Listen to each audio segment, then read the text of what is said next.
Okay, guys, more story time.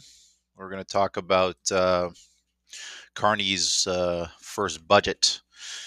So, Carney's first budget calls for billions in new spending to prop up tariff-hit economy. If I see propping up of economy, propping up of real estate, propping up anything anymore, I'm going to pull the struts out myself.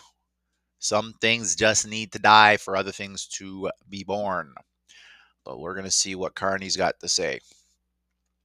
So, Finance Minister Francois Philippe Champagne presented his first federal budget Tuesday, and it includes big ticket items to prop up an economy grappling with major economic disruptions, but also cuts to the public service to get the fiscal house in order. Oh gosh, it's when you have to use a word like prop up, do we want our economy to be propped up, or do we want our economy to just be up? Like, Americans are not propping up economies. They're forcing their economies to go higher. Oh God. Oh, here we go. Champagne documents show a deficit of roughly 78 billion for the 2025-2026 fiscal year, a figure that is lower than some economists had expected, but still much higher than what the last Liberal government said it would be before US President Donald Trump launched his trade war. All told, this budget calls for some 141 billion in new spending over the next 5 years, which will partially be offset by 51.2 billion in cuts, or a total of 60 billion in cuts and savings. Why do we have to talk about 60 billion in cuts? Why couldn't we have just not bought that crap? Oh God, understanding Canadian politics is a nebulous environment unto itself. Let's see here. In the 406-page budget, geez, this novel of a budget paints a gloomy picture of the country's economic outlook. Unemployment is up, business uncertainty has spiked, and productivity is weak. Weak and pathetic. The budget projects the economy will grow, but not by much, about 1% a year for the next 2 years, well below projections made last year. The level of uncertainty is higher than we have seen and felt for generations. So, literally, a generational uh, uncertainty here, guys. Bold and swift action is needed to weather the storm of uncertainty. We will not allow our sales. We would not lower our sales. That would be un-Canadian. Quite the opposite. We will raise them to catch the winds of economic change. I look forward to that, guys, because economic change is quite literally going to be a requirement in order to survive. Projected GDP growth. You can see here. Jeez. What these projections, do they actually even mean shit? Like, this is projections based on their lofty goals for a budget that has not been tested. I really don't believe it. To try and turn things around, the government is pitching massive investments in infrastructure, housing, the military, and tax changes to spur businesses develop. Tax changes to spur business development. Yay!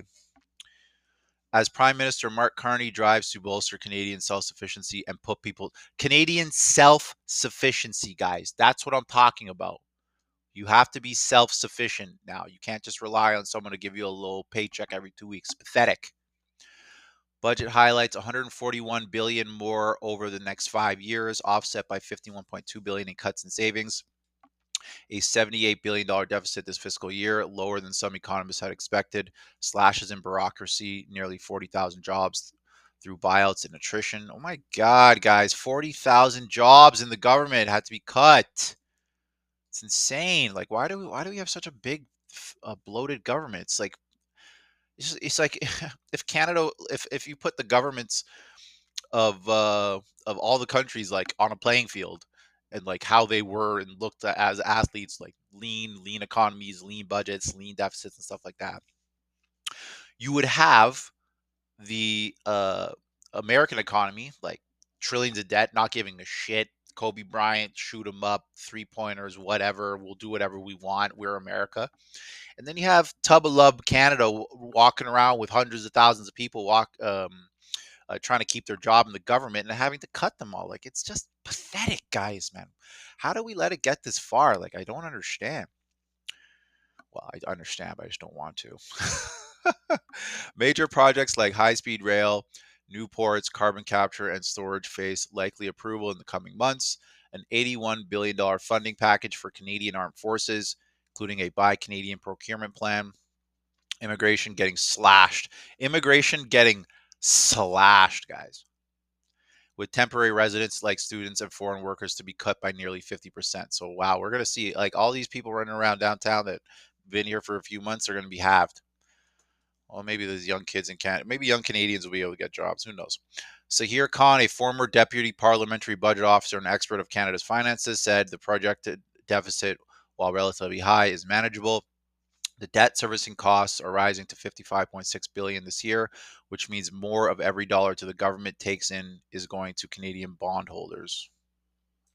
Great. Still, everyone in the G7 gladly would trade positions with Canada. Khan said there was no fiscal crisis and we're not on any precipice. Shut up. That is wrong. Young people can't afford to live. There is a fiscal crisis like none other. Like, what are you guys, what are we talking about here? This article just officially annoyed me. The budget also includes a plan to slash immigration after years of what this government describes as unsustainable growth. So the government, this is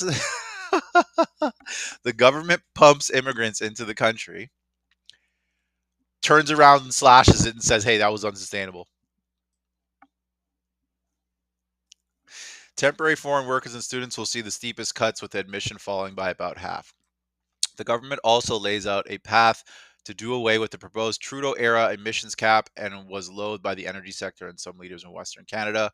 While both changes could prove controversial, the intent is to help more homegrown workers get a job and unleash an oil and gas sector that could deliver outsized returns. As for spending cuts, this budget proposes downsizing the public service, which has gone through explosive growth in the post-COVID era. These cuts will be achieved through what Ottawa calls a workforce adjustment.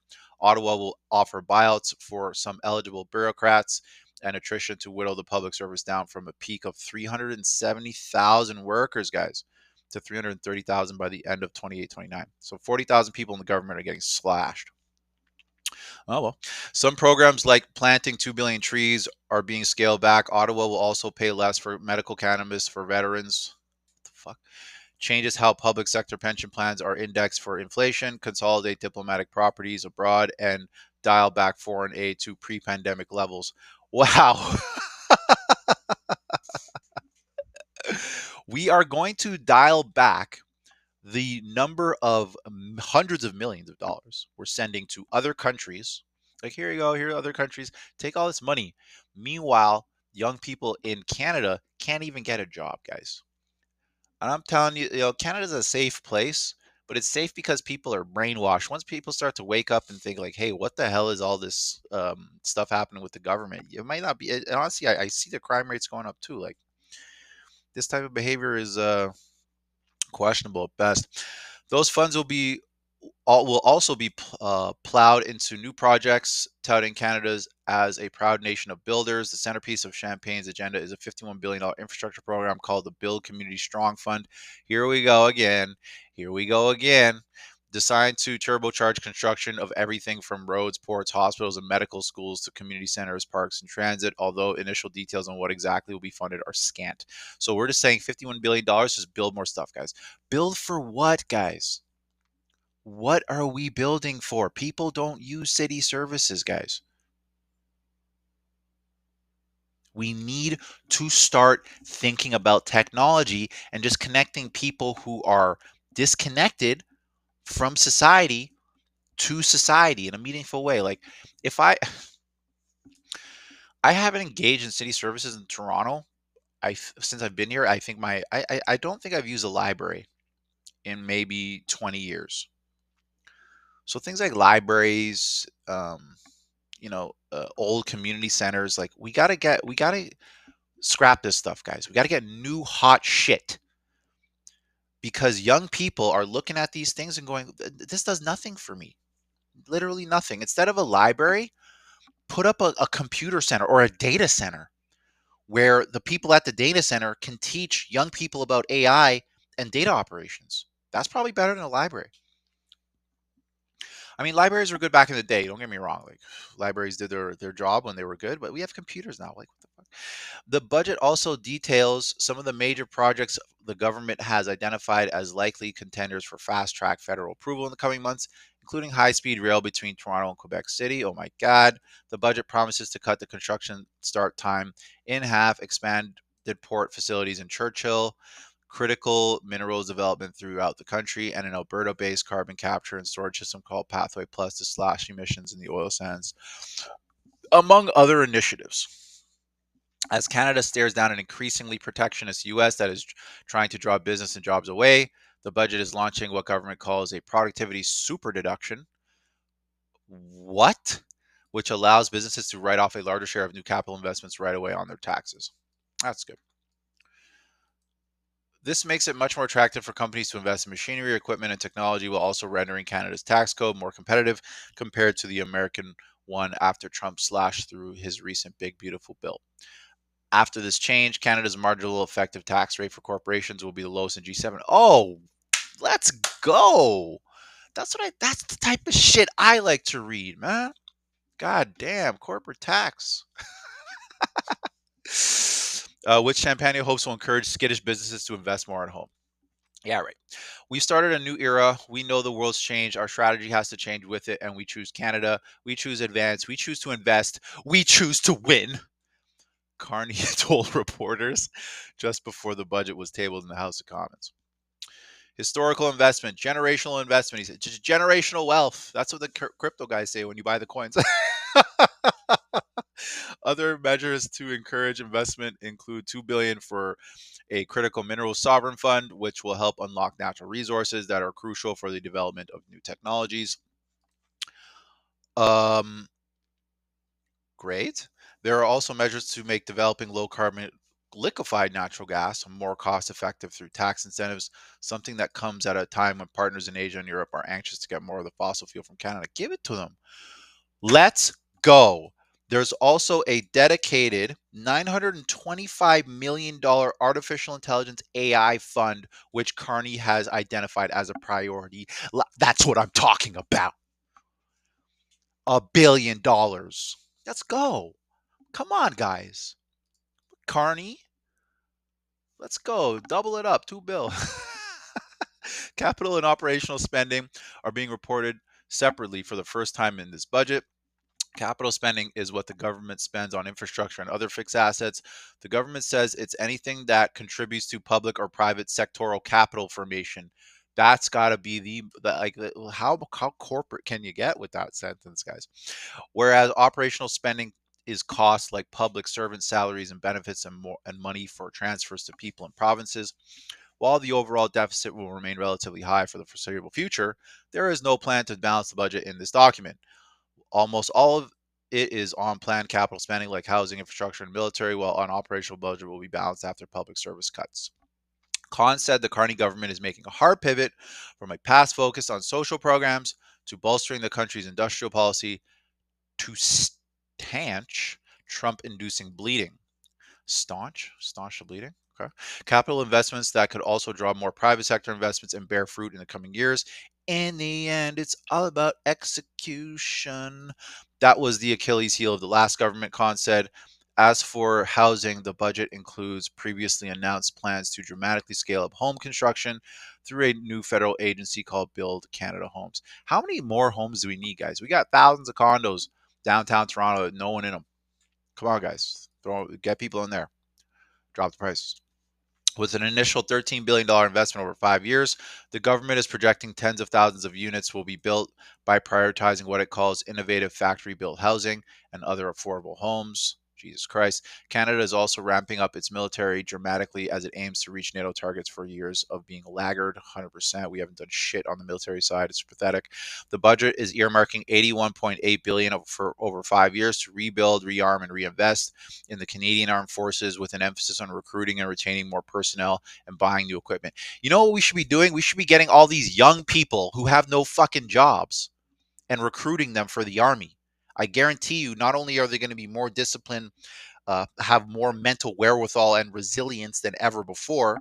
They're also going to have experience in the military. So when they come out, business, if you have military experience and you have the slightest interest in tech, go to peakdemand.ca right now to schedule a discovery call, and we will find you stuff to do, soldier. Which the government wants to be made in Canada wherever possible as a part of a new Buy Canadian procurement strategy. Dave Perry, an expert on defense and the president and CEO of the Canadian Global Affairs Institute, said it's the most money the federal government has spent on the military in generations. There's an enormous injection in just a 5-year period, he said. You're seeing a huge reallocation in terms of what the federal government does, and more of it is moving to defense. It's a hell of a lot. My God, 1 hour video? We're not watching that. There are some measures that seem to be designated to possibly curry support with opposition parties, or at least some of their MPs. The budget also includes $40 million over 2 years for Youth Climate Corps, which will provide paid skills training for young Canadians, an NDP request. There's also $150 million in new funding for CBC's Radio Canada to modernize and strengthen its. Fuck. We're going to be upgrading CBC even more. Damn.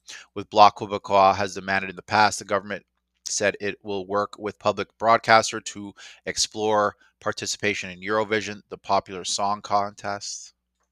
The minority Liberal government has 169 seats in the House of Commons and needs at least 3 members of the opposition to support the budget if it has any chance of passing, although that number could fall to 2 if the speaker is willing to break a tie.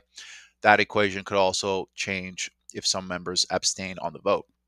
So far, the government doesn't have the necessary support. Conservative leader Pierre Poilievre, I can't pronounce that guy's name, my bad, guys, told the Commons that his MPs would not vote for the budget. Jesus Christ. Polly, the Liberals have introduced the most costly and largest budget deficit in the Canadian history outside of COVID. The cost of this Liberal budget will drive up the cost of food, housing, and everything else Canadians buy, which is true. Conservatives will not be able to support this budget. Let's just actually see what Paul has to say about this stuff.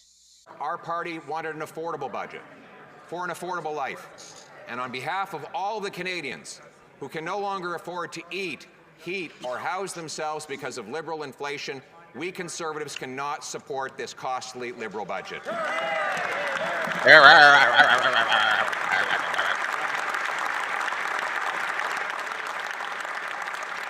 there is still time for the Prime Minister to do the right thing. We will put forward an amendment that will transform this policy by making Canada affordable again. It will get rid of the industrial carbon tax, cut the wasteful spending to bring down debt, inflation, and taxes. It will open our country up to opportunity by developing our prodigious resources, clear away bureaucracy to build affordable homes. There's Paul. Bloc Québécois leader Yves Francois Blanchet also said that he can't see how his party will support the budget given it includes none of his party's demands to spend a lot more on Quebec and support for seniors. I'm not. We can't support the seniors anymore, guys. We can't do it. And my parents are old. My father's 85. He's in his last leg. My mother is in her 70s. They have, like, literally, my mother calls me regularly telling me about how much support she has from support programs where she lives. She's supported thoroughly. Young people have no support. Like, I'm really gonna poke fun at this stuff until young people are like, the young people now are in their 30s and 40s. And then the people who are in their 40s and 50s now, we're old going, oh, where are the young people look after us? Oh, don't have any babies. This is the red Conservative budget, which Mr. Harper might have signed, and there is nothing in there for Quebecers, he said. NDP interim leader Don Davies praised the budget's investment in infrastructure, but raised some concerns about the coming cuts. He said his 7-member caucus will meet Wednesday to discuss how to approach the budget vote, which could include abstaining. So, I mean, this is a budget proposal, and I don't think it's been set in stone, or else you'd see the YouTube going crazy.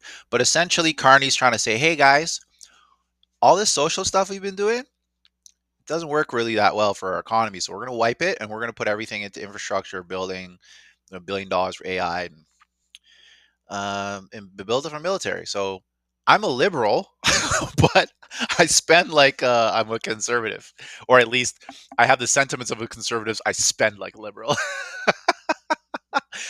So much fun. Anyways, if you enjoy any of the stuff we're talking about here, if you think it's all bullshit, um, hit dislike, leave us a comment. But if you think it's insightful, or at least gives you some wherewithal to continue the conversation with the Canadian economy, hit like, hit subscribe.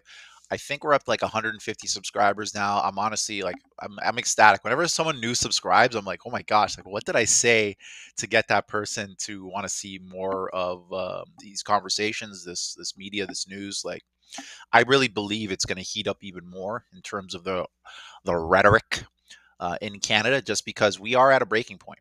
We are at a breaking point where Canadian government needs to make critical decisions in order to see us through this extremely uncertain time in the country. Young people are feeling it. I think the only group that's not really feeling it are seniors. I really do believe like seniors are like, what, you guys' problem? But everyone else is just like, holy shit, like how do we make this work? It's because older people have been propped up. Like literally, I can't remember a time when seniors weren't the most prioritized demographic in this country. I really can't. And reading this new budget's plans for youth, it's like great. Like, oh my god, I've never even seen. I couldn't even conceive that even being a possibility in Canada. I hope it works, and if I can get involved in it, great. But I'm not filling out a whole bunch of paperwork and doing all that shit just to get a budget to hire people. If you guys are really going to make this easy, business owner, uh, easy application, online, no problem, budget done. Like that's the only way that's just going to work for me because we got so much crap to do already. It's insane. But I'm really looking forward to it. If I can help youth out in any way in this country, goddamn, that'll make me sleep better at night, knowing that I had literally near zero when I was coming up. And look at me now. Looking forward to the next one.